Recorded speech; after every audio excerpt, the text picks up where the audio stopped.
Ladies and gentlemen, the President of the Republic of the Philippines, His Excellency Ferdinand R. Marcos Jr. and First Lady Luis Araneta Marcos.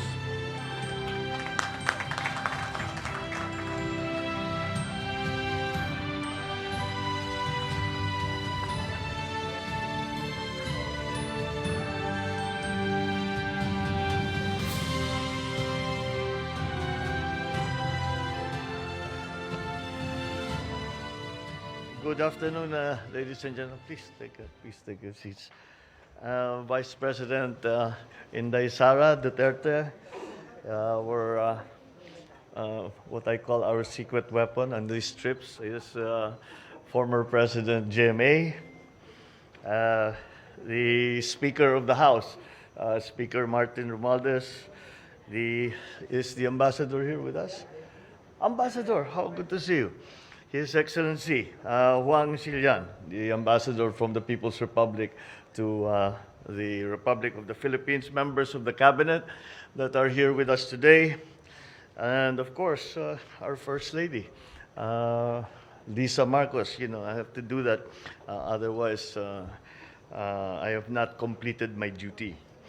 And Pasay District Representative, yes, of course, Antonino Calixto, AFP Chief of Staff Lieutenant General Bartolome Bacaro, Philippine National Police, you're not here, Senator Amy Marcos, Philippine National Police Chief General Rodolfo Azurin Jr., my fellow workers in government, ladies and gentlemen, good afternoon. Isang mapagpalang araw at manigong bagong taon sa inyong lahat. I depart today for my 7th foreign travel since assuming the presidency. Upon the invitation of President Xi Jinping, I will be undertaking a 48-hour visit to the People's Republic of China.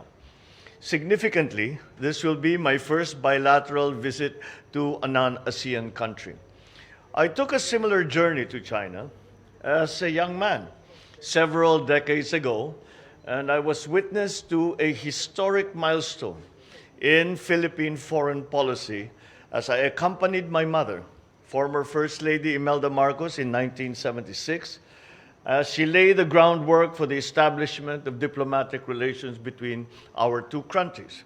Eventually, my father formally forged in June 1975 that diplomatic agreement. Since then, I have watched the development of our bilateral ties with great interest and attention. In undertaking this trip, I continue that legacy of strengthening the bonds of friendship established between the Filipino and Chinese peoples and fostering bilateral ties to a higher plane of cooperation. Although diplomatic relations between the Philippines and China were established only 47 years ago, our history of friendly exchanges with our northern neighbor goes back centuries. Bilateral cooperation has grown steadily. Today, our ties are deep, multifaceted, and mutually beneficial. China is our largest trading partner, a major source of official development assistance, and before the pandemic, the second largest source of tourist arrivals. As I leave for Beijing, I will be opening a new chapter in our comprehensive strategic cooperation with China. We will seek to foster a meaningful relation and broaden our cooperation in various areas, such as agriculture, energy, infrastructure, science and technology, trade and investment, and people-to-people exchanges, amongst others. I look forward to my meeting with President Xi as we work towards shifting the trajectory of our relations to a higher gear that would hopefully bring numerous prospects and abundant opportunities for the peace and development to the peoples of both our countries. In this regard, I also look forward to discussing political security issues of a bilateral and regional nature. The issues between our two countries are problems that do not belong between two friends such as Philippines and China. We will seek to resolve those issues to mutual benefit of our two countries. We are rising as a nation, recovering from the ravages of a global pandemic. In our unremitting fight against the onslaught of COVID-19, our cooperation with China helps strengthen trust between our two countries. I recall our country's profound appreciation and gratitude when China was there to extend its helping hand in the form of vaccines, personal protective equipment, and technical assistance at the initial onslaught of the pandemic. You were the first to come to our aid. In this upcoming visit, we expect to sign more than 10 key bilateral agreements to add to the over 100 agreements we already have with China. As our doors open up in the new normal, I will invite our Chinese neighbors to once again return to the Philippines as tourists, as students, investors. Aside from sharing the wonders of our archipelago with our Chinese friends, strengthened people-to-people exchanges will allow us to bridge gaps in understanding between our two countries at every level. I shall push for the resumption of tourism and cultural cooperation between our two countries. In Beijing, we will seek to harness the potentials of our vibrant trade and investment relations as we accelerate the post-pandemic growth of our economy.